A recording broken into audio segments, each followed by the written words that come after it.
రెండు కారణాల వల్ల నార్త్ సౌత్ డివైడ్ తీవ్రంగా అవుతున్నది.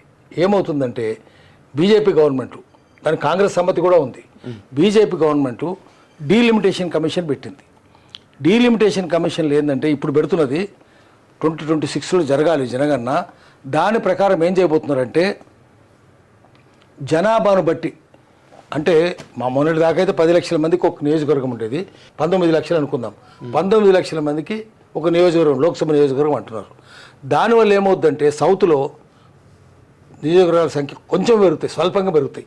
అమిత్ షా తగ్గుతాయటగా సౌత్లో అంటే తగ్గవు అన్నాడు, పెరుగుతాయని మాత్రం చెప్పలేదు. నార్త్లో విపరీతంగా పెరుగుతాయి.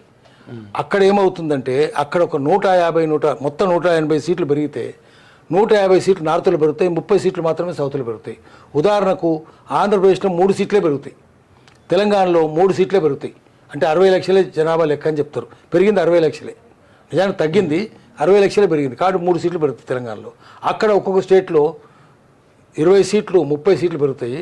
మొత్తం 150 నుంచి 160 సీట్లు నార్త్లో పెరుగుతాయి. ఇక్కడ పెరిగినప్పుడు, దేశంతో పెరిగినప్పుడు సమానమైన దామాషాలు పెరగాలి కదా. ఇక్కడ 20 సీట్లు 27 సీట్లు పెరగడం ఏంటి, అక్కడ 150 సీట్లు 160 సీట్లు పెరగడం ఏంటి. దాంతో ఏమవుద్దంటే south India will become a permanent internal colony of north India. Colony అంటే బయట వాడు వచ్చి రాజకీయంగా పెత్తనం చేసి ఆర్థిక సంపదను తన దేశాన్ని తరలించిపోతాడు.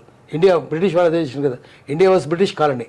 తరలించుకుని రాజకీయంగా ఆర్థిక పెత్తనం వాందే, ఆర్థిక దోపిడీ అంతా వాందే, దేశాన్ని తరలించుకొని పోతాడు. ఇప్పుడు సౌత్ ఇండియాలో అదే జరగబోతుంది, డీలిమిటేషన్ కమిషన్.